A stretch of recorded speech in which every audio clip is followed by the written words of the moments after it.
Louis Johnson ducked behind a fallen tree as a 500-pound Fenris wolf smashed through the foliage just feet away, raking the bark with 4-inch claws.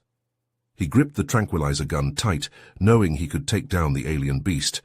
The only question was if he could do it before the beast took him down first. Louis was Earth's top zoologist, brought to planet Daxam as a last resort. For 5 decades, the wolf-like Fenris had been slaughtering the Daxamites after escaping a smuggler ship.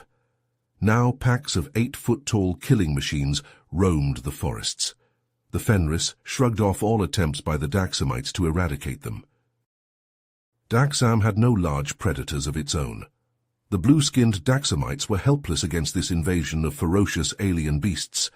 Their cities cowered behind force fields, while ravenous Fenris packs hunted outside. Just last week, the creatures overran a small settlement, tearing 100 civilians limb from limb. In desperation, the Daxamite government hired Louis, a human renowned for wrangling deadly earth animals. His burly Daxamite guide, Zor-El, greeted him on arrival. As they drove to the research center, the muscular 7-foot alien explained the direness of the situation. "The Fenris will be the end of my people if we cannot stop them," Zor-El said grimly. "Many think it impossible, but I believe there is one hope for Daxam, you, Louis Johnson of Earth. Only a human can tame this beast." At the research center, Louis pored over the limited data the Daxamites had collected on the Fenris. Most of it was useless, panicked eyewitness accounts and blurry photos of the creatures mid-rampage. Louis needed to study them up close, in their territory. Zor-El's eyes widened. "You want to go after them in the deepest woods? That's suicide." "If I can trank one and tag it with a tracker, we can monitor the whole pack remotely. It's the only way to learn their habits, so we can stop these attacks." The next day, Louis and a team of Daxamite researchers set out into the dense forests of Daxam. The towering blue-bark trees blocked out the sun, casting everything in an eerie twilight. Strange bird calls echoed through the woods, the only sound besides their footsteps crunching in the underbrush. As the group set up a fortified camp in a clearing, Louis walked the perimeter, scanning for signs of Fenris activity. He paused at the base of a particularly large tree, running his fingers over deep gouge marks in the bark. They were too precise, too intentional to be simple scratches. He recognized them immediately. "These are territory markings," Louis said, tracing the lines. "Wolves on Earth make these to mark their hunting grounds and dens. The Fenris must have a similar social structure, different packs competing for resources." He pulled a set of motion-activated cameras from his pack. "Let's set these up around the area, camouflaged. I have a hunch they'll give us a glimpse into Fenris behavior that no one on Daxam has seen." The team worked into the night, carefully concealing the cameras at strategic points surrounding the camp. Louis barely slept, anticipation for what the footage might reveal keeping him alert and on edge. It was nearly 3 a.m. local time when the first camera was triggered. Louis huddled around the monitor, with Zor-El and the others, squinting at the grainy night vision footage. What he saw made his blood run cold. A pack of Fenris, at least a dozen strong, stalked through the trees. Converging on a smaller group of the creatures, they moved with eerie synchronicity, not like a pack of animals, but a trained military unit. A massive beast led the charge, his fur rippling over bulging muscles, a vicious scar cutting across his snout. The alpha male, Louis mentally dubbed him Razor, paused and let out a complex pattern of howls and barks. The rest of his pack took up positions on his flanks and rear. In a flash, they attacked, descending on the smaller pack with ruthless efficiency. It was like nothing Louis had ever seen. Razor didn't just command his pack, he deployed them strategically like a general on a battlefield. He used different vocalizations to direct their movements, while the other Fenris responded with instant obedience and coordination. The small pack didn't stand a chance. Within minutes, Razor and his group had torn them to shreds. As the alpha let out a triumphant howl, Louis met Zor-El's eyes. "That was no mindless animal attack," Louis said, his voice hollow. "That was an ambush, a planned strategic strike." Zor-El gripped the edge of the table, his blue skin ashen. "What are you saying?" "I'm saying we're not dealing with simple beasts here. The Fenris, they're intelligent, highly intelligent, and if Razor can command them with that level of sophistication, then everything we thought we knew about them is wrong."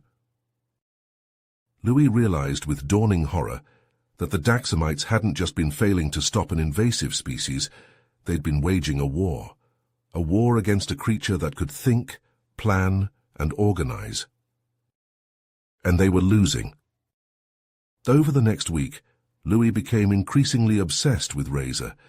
He spent hours analyzing the camera feeds, watching how the alpha male interacted with his pack and directed their hunts. The Fenris moved through the forests like ghosts, avoiding the Daxamite patrols with uncanny ability. Razor was always one step ahead, as if he could predict their movements. "It's like he knows what we're going to do before we do," Zor-El said, frustration and fear warring in his voice. "Like he can read our minds." Louis shook his head. "No, he's reading our patterns, our tactics, he's learning. We have to change things up, become unpredictable." But even as he said it, Louis knew it was futile. The Daxamites were outmatched. Razor was smarter, faster, and utterly ruthless. More than that, he seemed driven by a deeper motivation than just hunger or survival. There was a cunning, a calculation to his actions that spoke of something far more complex. Louis began to wonder if the Fenris were truly an alien species at all. What if they were native to Daxam? What if the Daxamites, in their efforts to eradicate them, had only succeeded in making them smarter, more adaptable? What if, in trying to exterminate the Fenris, they had inadvertently created the perfect predator, one that didn't just want to feed, but to conquer? As he studied the footage night after night, an unsettling pattern emerged before Louis's eyes. The Fenris seemed to be targeting Daxamite settlements on the edges of their territory, farms and outposts that were steadily encroaching on the dense forests the creatures called home. Granaries were torn open, their contents strewn across the dirt. Irrigation systems were ripped apart, water gushing from ruptured pipes. Yet despite the destruction, civilian casualties were surprisingly low. The few deaths that did occur happened when settlers tried to defend their property, only to be torn apart by Razor's pack. Something about it didn't add up. This wasn't the indiscriminate slaughter of bloodthirsty monsters.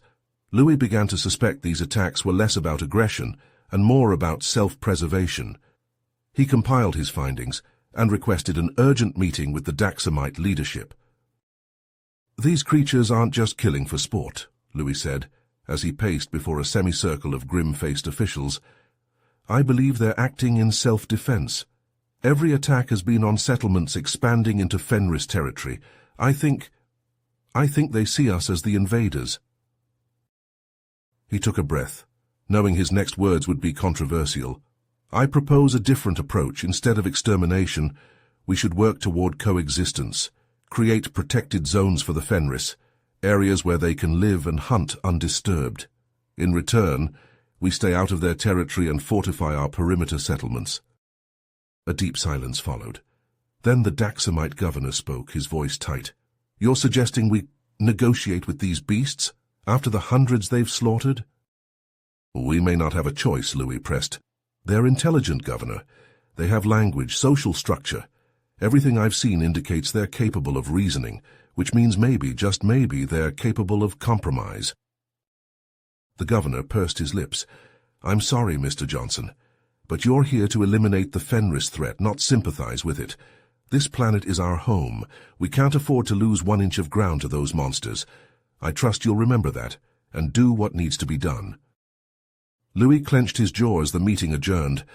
He should have known the Daxamites would be too proud, too scared to consider anything but brute force. He'd have to take matters into his own hands. That night, Louis crept out of the compound, a trank gun slung over his shoulder and a recording of Fenris howls looping from a speaker on his belt. He knew it was foolish to venture into their territory alone, but he had to try. He had to know if the spark of understanding he'd sensed in Razor was real or just a desperate imagining. He hiked deep into the forest, playing the howls every few minutes. It was a full 2 hours before he heard the first answering cry. Then another, and another. The forest around him suddenly felt suffocating, the night pressing in from all sides. Lewis's heart hammered in his throat as he realized he was surrounded. They emerged from the shadows like wraiths, a dozen pairs of glowing eyes fixing on him with predatory focus. At their center was Razor, his massive form rippling with coiled menace. Razor prowled closer, his growl vibrating the air. Lewis held his breath as the beast circled him, taking in his scent. There was no aggression in the creature's posture, only wary curiosity. Lewis stayed perfectly still, hardly daring to breathe. Just as Razor took a step closer, a shrill whine cut through the night. A Daxamite hovercraft burst through the canopy, energy cannons glowing along its sides. The Fenris scattered like leaves in a gale, melting back into the shadows as quickly as they'd come. Louis let out a shaky breath as he watched them go, feeling an inexplicable sense of loss. The hovercraft landed in the clearing with a roar of engines, and Zor-El leaped out, his face tight with fear and anger. "Are you insane?" he shouted, grabbing Louis by the shoulders. "You could have been killed."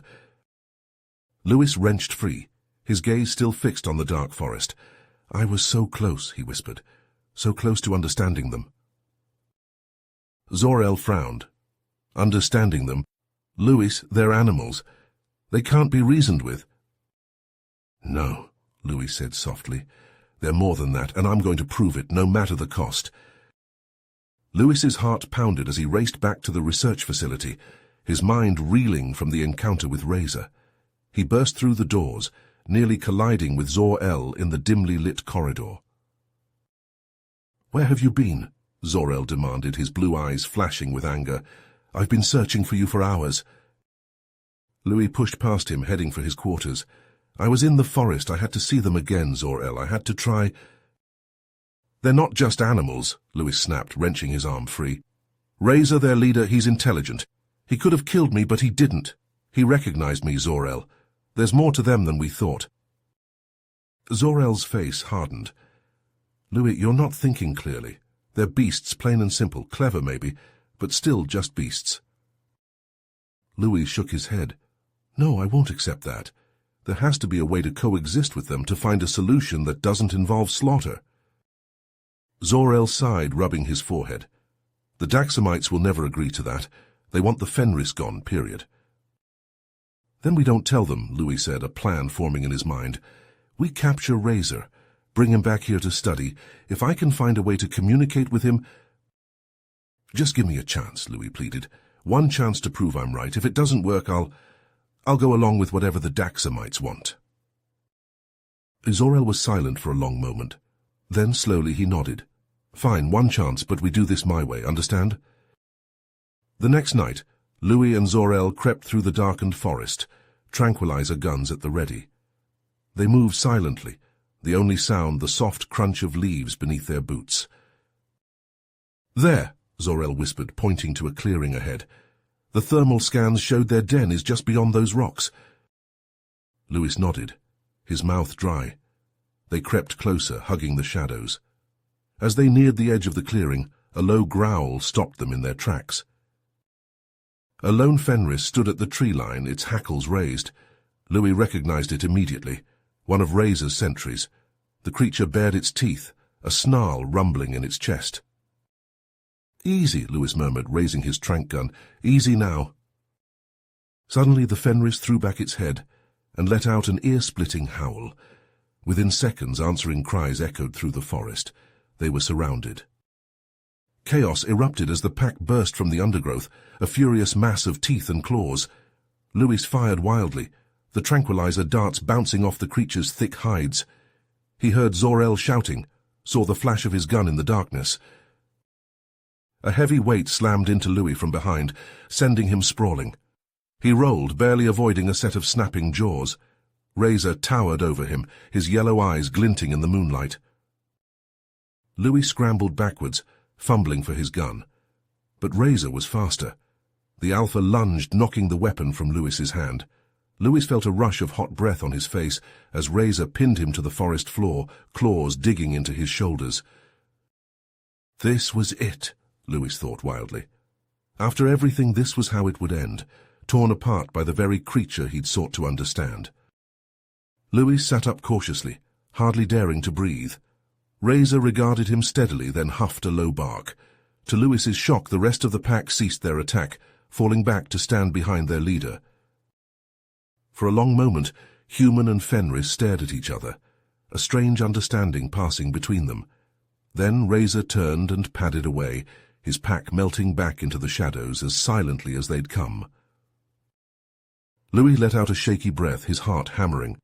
Beside him, Zor-El staggered to his feet, his face ashen. "I saw it," the Daxamite whispered. "I saw him let you go. What does it mean?" Louis stood slowly, never taking his eyes from the spot where Razor had disappeared. "It means," he said softly, "that we have a lot of work to do." Louis staggered back to the research facility, his mind reeling from his close encounter with Razor. The weight of what had transpired in the forest hung heavy on his shoulders as he stumbled through the doors, barely registering Zor-El's concerned questions. He waved off the Daxamite's queries, mumbling something about needing to review his notes. For days, Louis sequestered himself in his quarters, poring over every scrap of data he'd collected on the Fenris. He played the recordings of their howls on repeat, watching their body language in the video feeds until his eyes burned. There had to be a pattern, a way to decipher the complex communication the creatures used. Louis refused to believe it was simply animal noise, not after what he'd seen in Razor's eyes. As he cross-referenced the Fenris attacks with the topography of Daxam, a startling correlation emerged. The creatures weren't targeting settlements at random. They were focusing on those built near the ancient ruins that dotted the planet's surface. Louis leaned back in his chair, a thrill of excitement coursing through him. Could the ruins hold some significance to the Fenris? Were they protecting something there? He burst into Zor-El's office, the revelation tumbling from his lips in a rush. The Daxamite's eyes widened as Louis laid out his theory, his skepticism warring with a spark of curiosity. "If you're right," Zor-El said slowly, "it could change everything, but Louis, those ruins, they're sacred sites, not just to my people, but to the planet itself. Investigating them could be seen as a grave offense." Louis met his gaze steadily. "Zor-El, if we don't at least try to understand the Fenris, this conflict will never end. Please, I need your help." The Daxamite was silent for a long moment. Then, with a heavy sigh, he nodded. "All right, but we do this my way, a small team, in and out quickly, and if anything goes wrong—" "It won't," Louis promised. "I have a feeling this is the key we've been missing." The next day, Louis, Zor-El, and a hand-picked group of Daxamite researchers set out for the heart of the ruins. The towering structures rose from the forest floor like the ribcage of some long-dead beast, their stone facades pitted and worn by the elements. As they picked their way through the crumbling passages, Louis ran his fingers over the intricate carvings that covered the walls. The inscriptions were like nothing he'd ever seen, a dizzying array of symbols and pictograms that seemed to shift before his eyes. "Louis," Zor-El called, his voice tight with wonder, "look at this." Louis joined him in a cavernous chamber, his breath catching in his throat. The walls were adorned with elaborate murals depicting the Fenris not as the savage monsters the Daxamites feared, but as majestic, almost godlike beings. They were shown standing on two legs, wielding tools and weapons, their forms draped in ornate robes. In scene after scene, the Fenris presided over grand cities and vast temples, their dominion over Daxam unquestioned. "My God," Louis breathed. "They were the dominant species. This was their world, their civilization." Zor-El shook his head in disbelief. But how? What happened to them? Before Louis could respond, a bone-chilling howl echoed through the ruins. He spun, his heart in his throat, as a pack of Fenris emerged from the shadows, led by a massive, scarred male he recognized instantly. "Razor!" The Fenris fanned out, their hackles raised, blocking the entrance to a small antechamber. They were guarding something, Louis realized, something of immense importance. Chaos erupted as the Fenris charged, their fangs bared in a snarl. Louis heard Zor-El shouting, the whine of energy weapons firing, but he only had eyes for Razor. The alpha male lunged, his claws scraping against the stone as Louis dove out of the way. He rolled, scrambling to his feet, only to find himself cut off from the rest of the team. Razor advanced, backing him into the antechamber. Louis raised his hands, his heart pounding. This was it, the moment of truth. But Razor didn't attack. Instead, he began to howl, a low, mournful sound that sent shivers down Louis's spine. The alpha paced the chamber, his claws clicking against the floor, his gaze fixed on the walls. With a start, Louis realized they were covered in more of the intricate carvings. Razor was trying to tell him something, to communicate in the only way he knew how. Hesitantly, Louis began to mimic the howls, feeling slightly foolish. He'd spent so long studying the Fenris vocalizations, but to actually attempt them himself. Razor's ears pricked forward. He tilted his head, watching Louis intently. Emboldened, Louis tried again, putting more force behind the sounds. And slowly, incredibly, Razor responded. They went back and forth, the human and the Fenris, their voices rising and falling in an eerie duet. Louis poured every ounce of his desire to understand, to help, into those howls. He only hoped Razor could sense his intent. Suddenly the chamber shuddered around them. Dust rained down from the ceiling as a deep rumble filled the air. The ruins were collapsing, the ancient stones finally giving way. Louis looked to Razor in panic, but the alpha was already moving. In a blur of fur and muscle, he lunged forward, sinking his teeth into the back of Louis's shirt. Louis yelped as he was dragged across the floor, his feet scrabbling for purchase. Razor hauled him through the crumbling doorway just as the chamber imploded behind them, massive blocks of stone crashing down in a deafening roar. They tumbled out into the main passage, choking on the billowing clouds of dust. Louis lay stunned, his ears ringing, hardly daring to believe he was still alive. A dark shape loomed over him. He blinked up at Razor, his heart in his throat, but the Fenris merely huffed, giving him a rough nudge with his snout. Shakily, Louis climbed to his feet. He emerged from the ruins to find Zor-El and the others staring at him in shock, their weapons lowered in disbelief. Louis hardly noticed them. His gaze was locked on Razor, on the understanding that passed between them in that moment. Something had changed. Some invisible barrier had crumbled, just like the ruins around them. For the first time, Louis dared to hope. If he could just build on this fragile trust, this tentative connection, maybe, just maybe, he could find a way to save both the Fenris and the Daxamites. The key, he knew, lay somewhere within those ancient stones, and he would stop at nothing to uncover it. Battered but triumphant, Louis and the research team stumbled back into the compound, their minds reeling with the implications of their discovery. The ancient ruins, the carvings depicting the Fenris as sentient beings, it all pointed to a truth that had been buried for centuries. But their elation was short-lived. As they stepped into the main hub, they found themselves face to face with a stone-faced Jaxur, flanked by a phalanx of armed Daxamite soldiers. The commander's eyes flashed with barely contained rage as he leveled a finger at Louis. "You," he snarled. "You've been nothing but trouble since you arrived, filling our heads with talk of peace and understanding, while the Fenris continue to slaughter our people." Louis held up his hands, his heart hammering in his chest. "Commander, please, we've made a breakthrough. The Fenris, they're not just animals. They're—" "I don't care what they are," Jaxur roared. "Your job was to exterminate them, not to study them. You've failed in your mission, and now you'll face the consequences." He nodded to the soldiers, who began to advance on Louis and the team, their weapons trained on them. "I'm giving you one last chance," Jaxur said, his voice low and dangerous. "Hand over all your research, everything you've learned about the Fenris, then get on the next transport off Daxam and never come back." Louis's mind raced. He couldn't let this happen.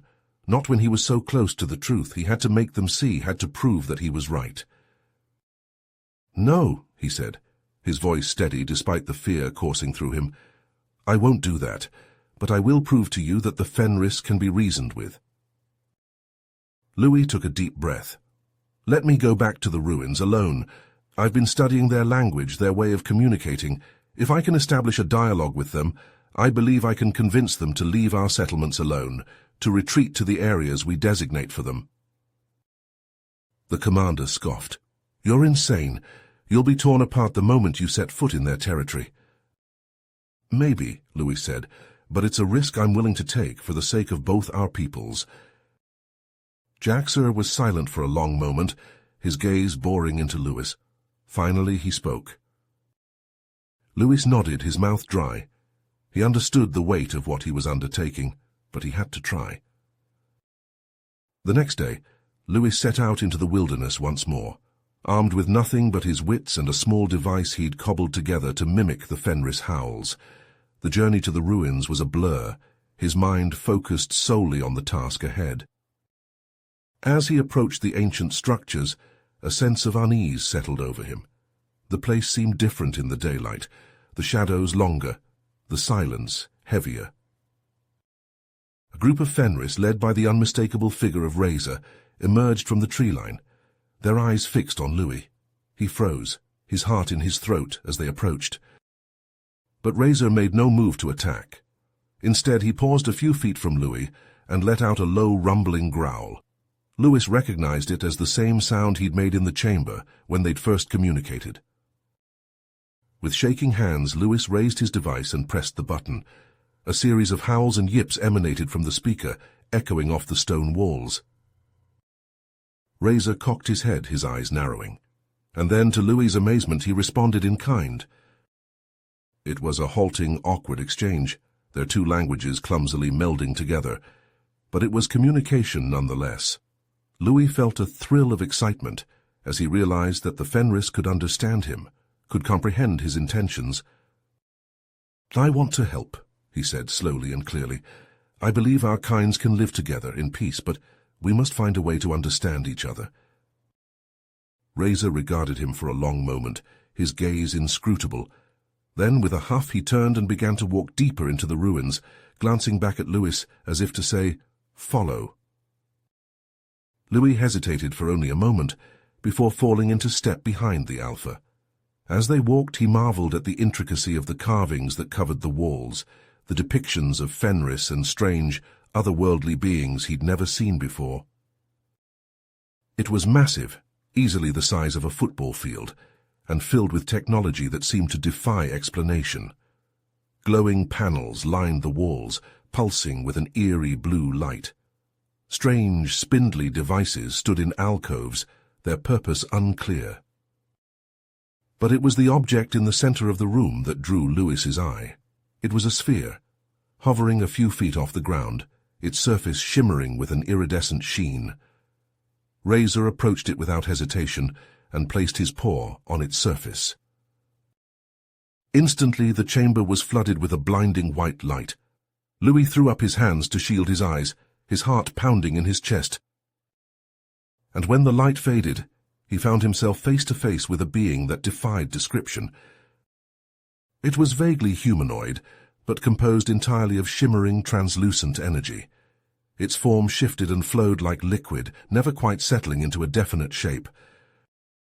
But when it spoke, its voice was as clear as a bell.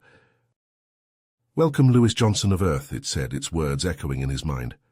"We have been waiting for you." Louis's mouth went dry. He tried to form a response, but his tongue felt like lead in his mouth. The being seemed to sense his confusion. "I am a member of the race that once called this planet home," it said. "The ones you know as the Fenris. They are our creation, our legacy." It gestured to the ruins around them. "This was our world eons ago, a world of wonders, of marvels beyond your imagining. But we were not alone in the universe, and we were not the strongest." The being's form rippled, as if shuddering at some ancient memory. "When the invaders came, we fought them with all our might. But in the end, we knew we could not win. So we took our greatest creation, our most powerful weapon, and we unleashed it upon the world." Louis's eyes widened as the realization dawned on him. "The Fenris," he whispered. "You created them to fight off the invaders." The being nodded. But we did not anticipate the toll it would take on them, the savagery they would need to embrace to survive. By the time the invaders were repelled, the Fenris had become something other, something we could no longer control. It turned its gaze to Razor, who stood silent and still at Lewis's side. They became the guardians of this world, the protectors of our legacy. But in doing so, they lost themselves. They became creatures of instinct, of primal rage. Louis's mind was reeling. All this time he'd thought the Fenris were simply animals, driven by base desires. But they were so much more than that. They were the product of an ancient and powerful civilization, created for a purpose that had long since been forgotten. "And the Daxamites?" he asked, almost afraid to hear the answer. The being's form shimmered with something like sorrow. "They are not the rightful inhabitants of this world," it said. "They came here centuries ago, fleeing their own dying planet. We allowed them to stay, to make a home here, but in their ignorance, they sought to destroy the Fenris, to eradicate the very beings that had been created to protect them." And now it fell to him to bridge the gap between the two races, to find a way to make them understand each other, to coexist in peace. It was a daunting task, one that seemed almost impossible, but as he looked at Razor, at the intelligence and understanding that shone in the Alpha's eyes, he knew he had to try. For the sake of the Fenris, the Daxamites, and the ancient civilization that had given rise to them both, he would find a way. No matter the cost. Louis raced back through the forest, his heart pounding, Razor loping alongside him. The ancient being's revelations spun through his mind. The Fenris's true origins, their role as guardians, the Daxamites' unwitting invasion. He had to make them see, had to stop the bloodshed before it was too late. But as they burst into the research compound, Louis skidded to a halt, his blood running cold. Alarms blared and soldiers scrambled in every direction, shouting orders over the din. Louis grabbed a passing private by the arm. "What's happening?" he demanded. "Where's Commander Jack, sir?" The soldier's eyes were wide with fear. "He's ordered a full assault on the Fenris, sir. Every weapon we have. He's saying it's time to end this, once and for all." Louis cursed under his breath. Razor growled, sensing the tension. Ignoring the shocked looks from the Daxamites at the sight of the massive Fenris in their midst, Louis sprinted for the command center, Razor close on his heels. He found Jaxer hunched over a holomap, barking orders to his lieutenants. The commander glanced up as Louis burst in, his face twisting into a sneer. "You have to call it off," Louis pleaded, desperation cracking his voice. "The Fenris aren't our enemy. We're the invaders here, don't you see? Daxam was their world first." Jaxer's eyes flashed with rage. "Their world? I don't care if they've been here 1,000,000 years. We claimed this planet, and we'll eradicate every last beast to keep it." He jabbed a finger at Razor, who snarled in response. "That thing is an animal, Johnson, a vicious, mindless animal, and you've betrayed your own kind by siding with it." Louis shook his head, fury and disbelief warring within him. He opened his mouth to argue, to make Jaxer see reason, but he knew it was futile. The commander was too far gone, too blinded by hate and fear. In a flash, Louis lunged for the command console, shoving Jaxer aside. His fingers flew over the controls, overriding security protocols. Razor reared up on his hind legs, roaring a challenge at the soldiers who moved to stop Louis. "All Daxamite forces, this is Agent Louis Johnson," Louis said into the comms, his voice shaking but determined. "Cease fire immediately. Disengage and return to base. That's an order." For a moment there was only stunned silence. Then, miraculously, the console lit up with confirmation signals as the troops stood down. Louis nearly collapsed with relief. But it wasn't over yet. He took a deep, steadying breath and switched the channel to broadcast mode. It was time the people of Daxam learned the truth. "This is a message for every citizen of Daxam," Louis began, his words carrying across every comm device on the planet. "The creatures you know as the Fenris, they are not our enemy. They are the original inhabitants of this world, its rightful guardians, and we are the invaders." He told them everything. Then, the ancient civilization that had engineered the Fenris, the ruins that held the secrets of their true purpose, the Fenris' desperate fight to protect their home from the encroaching Daxamites. As he spoke, a murmur began to grow outside, the sound of a crowd gathering. Louis moved to the window and looked out to see an astonishing sight. Hundreds of Fenris, led by Razor, emerging from the tree line and moving to stand beside the facility. Their eyes held no malice, no aggression, only a calm, steady resolve. And to Louis's amazement, the Daxamite crowd began to part, making way for the creatures they had once feared and hated. Many reached out hesitant hands to touch the Fenris fur, wonder and understanding dawning on their faces. "This is a new beginning," Louis said into the comms, his voice ringing with conviction. "A chance for two peoples to come together in peace, to learn from each other. We must—" "No!" Jaxo's scream cut him off. The commander had regained his feet, his face twisted in rage. "I won't allow this. I won't let these beasts take what is ours." He lunged for the console, but Razor was faster. The Fenris slammed into Jaxa, knocking him to the ground. The commander struggled, spitting curses, but Razor held him firmly in place. "It's over, Jaxa," Louis said softly. "The fighting, the bloodshed, it ends now." And then the world shook. A massive explosion rent the air, the shockwave shattering windows and sending everyone sprawling.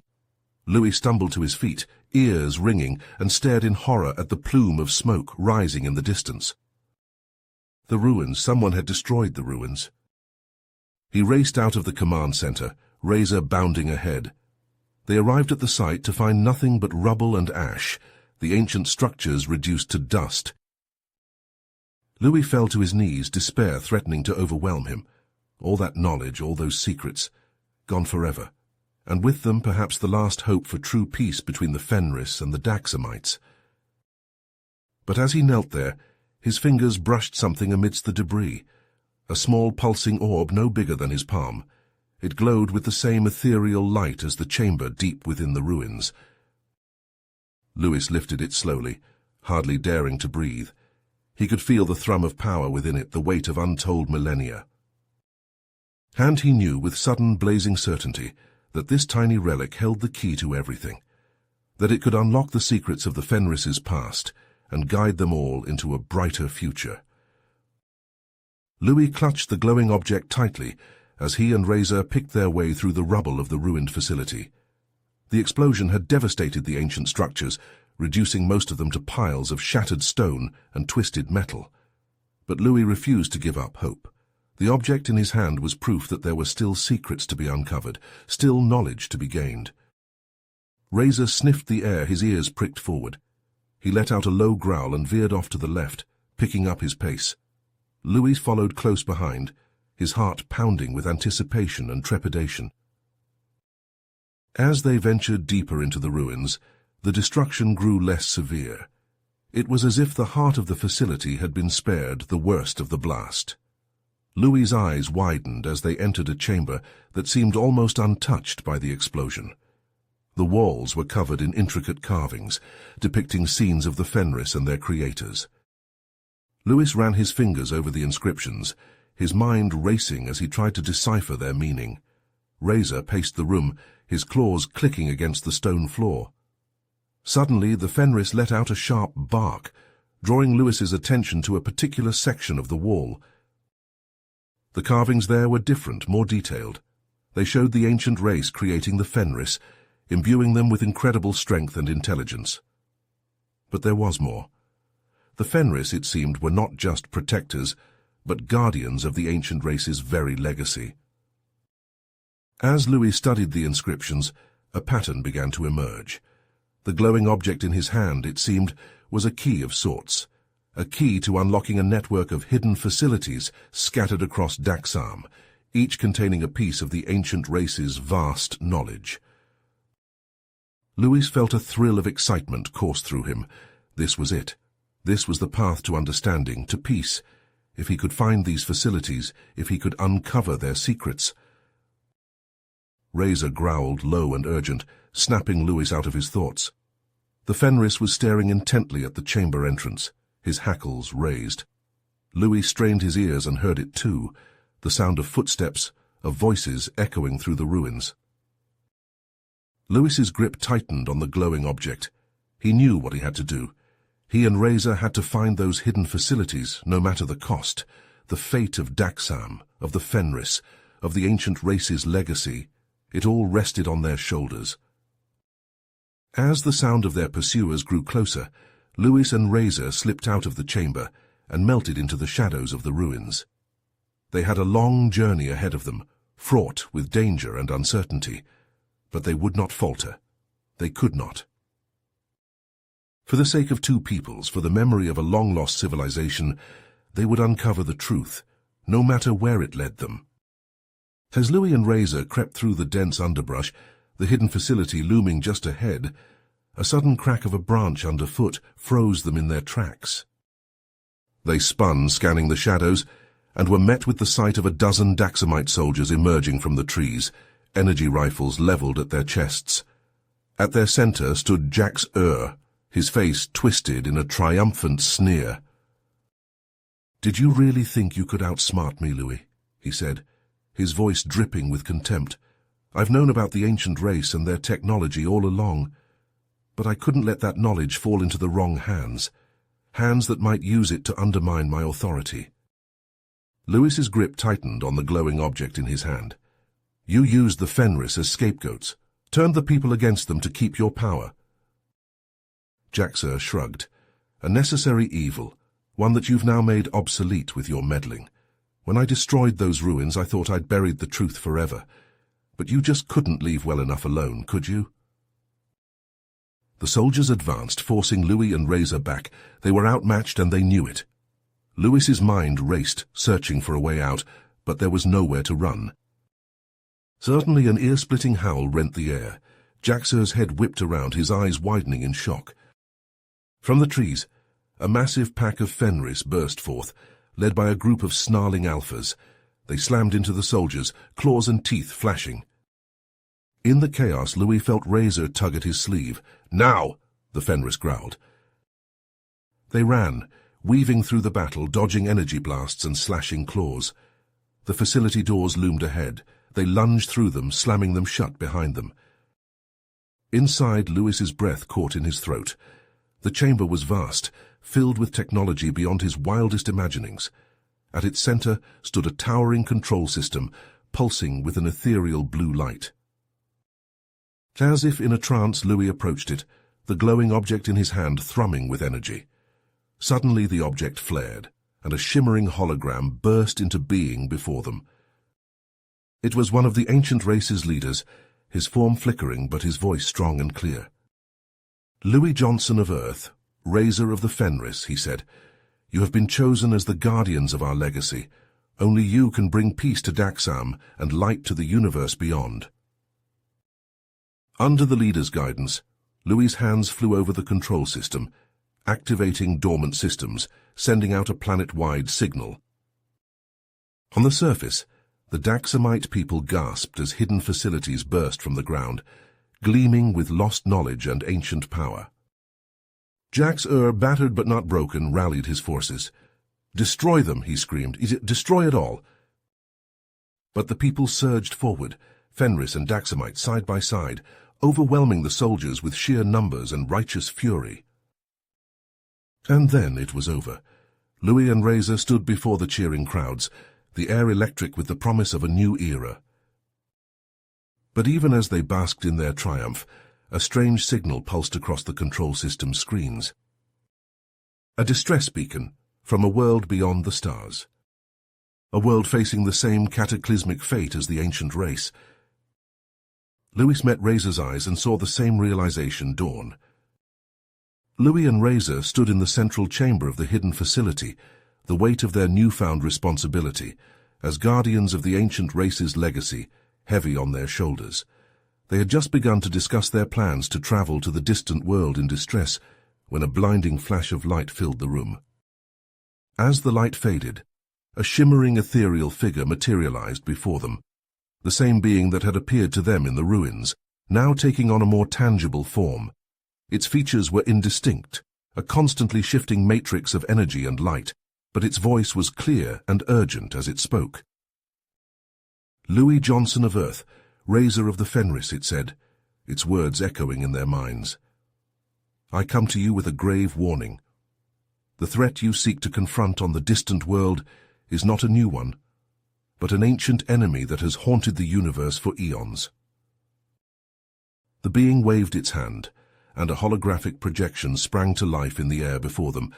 It showed a world not unlike Daxam, teeming with life and civilization. But as they watched, a darkness began to spread across the planet's surface, consuming everything in its path. "This is the Void," the being intoned, its voice heavy with sorrow. "A malevolent entity that seeks to devour all life and knowledge in the universe. It was the Void that destroyed my people's homeworld, and now it has set its sights on Daxam." Lewis and Raiser exchanged a worried glance, a sense of dread settling over them. "How do we stop it?" Louis asked, his voice tight. The being's form shimmered, its energy dimming. "The Void is not a physical entity, but a force of pure entropy and destruction. It cannot be fought with weapons or armies. The only way to defeat it is to starve it of the very things it seeks to consume, life and knowledge." It turned its gaze to the hidden facilities, the repositories of the ancient race's wisdom. "The Void knows of the secrets held within these walls, and it will stop at nothing to claim them. Even now, its agents are working to undermine the peace and progress you have achieved, sowing discord and mistrust among your people." Lewis's heart sank as he realized the implications of the being's words. He thought of the council meetings, the whispers of dissent and unrest that had begun to surface in recent weeks. He had assumed it was simply the growing pains of a society in transition, but now he saw the dark forces at work behind the scenes. "These agents," he said, his voice hardening, "how do we find them?" The being's form flickered, its energy nearly spent. "They are cunning and ruthless, able to take on any guise. They could be anyone, members of your government, your allies, even those you trust most. The only way to root them out is to be vigilant, to question everything and trust no one." "We have to move fast," Louis said, his mind racing. "We need to use the ancient technology to scan for any anomalies or irregularities in the people around us, anyone who's been acting strangely, anyone who's been pushing for discord or division." Raiser growled his agreement, his hackles rising at the thought of the Void's agents infiltrating his pack. Together they began to plan, to strategize, to prepare for the fight of their lives. But even as they worked, a sense of unease gnawed at Louis's gut. He thought of the council members he had come to trust, the Fenris alphas who had fought by his side. Could any of them be working for the Void? The thought was almost too terrible to contemplate. As the days turned into weeks, Louis and Raiser worked tirelessly to uncover the Void's agents. They used the ancient technology to scan for any signs of the entity's corrupting influence, interviewing council members and Fenris alike, always watching for any hint of deception or betrayal. But the Void's agents were clever and elusive, always seeming to stay one step ahead. For every one they managed to expose, two more seemed to take their place, whispering poisonous words into the ears of the Daxamite people and the Fenris packs. Tensions began to rise, old prejudices and fears bubbling to the surface. Louis watched with growing despair as the hard-won peace he had worked so hard to build began to unravel before his eyes. And then a breakthrough. A council member, one of Lewis's most trusted advisors, was caught in the act of sabotaging one of the ancient facilities, attempting to destroy the very knowledge they had fought so hard to protect.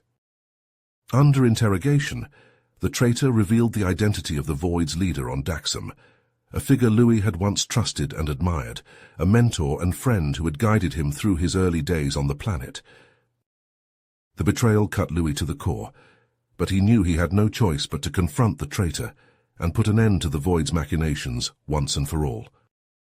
The final battle was brutal and bloody, fought not just with weapons, but with the very fabric of reality itself.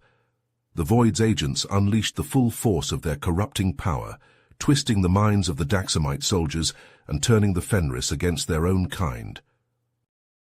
But Louis and Razor fought with the strength of the ancient race behind them, wielding the power of the hidden facilities and the wisdom of generations. The Fenris packs, those still loyal to Razor's leadership, stood with them, their howls echoing across the battlefield as they tore into the Void's minions with tooth and claw. In the end, it was Razor who struck the final blow, his jaws clamping down on the traitor's throat, even as a blade found its way into his own flesh.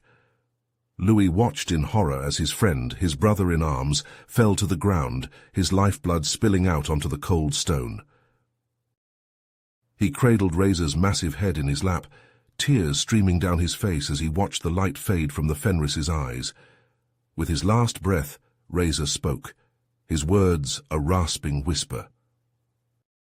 "You must lead them now, Louis," he said, his gaze locking with Louis's own. "The fight against the Void is not over. You must be the guardian they need, the protector of the ancient race's legacy. Promise me." In the aftermath of the battle, Louis threw himself into the work of rebuilding, honoring Razor's memory with every brick he laid, every wound he healed. The hidden facilities had been badly damaged in the fighting, the ancient knowledge within them nearly lost forever. But Louis refused to let that knowledge die, refused to let the Void win even in defeat. He worked tirelessly, day and night, using the ancient technology to restore what had been lost, to strengthen what remained. The Daxamite people rallied around him, their petty differences forgotten in the face of a common enemy.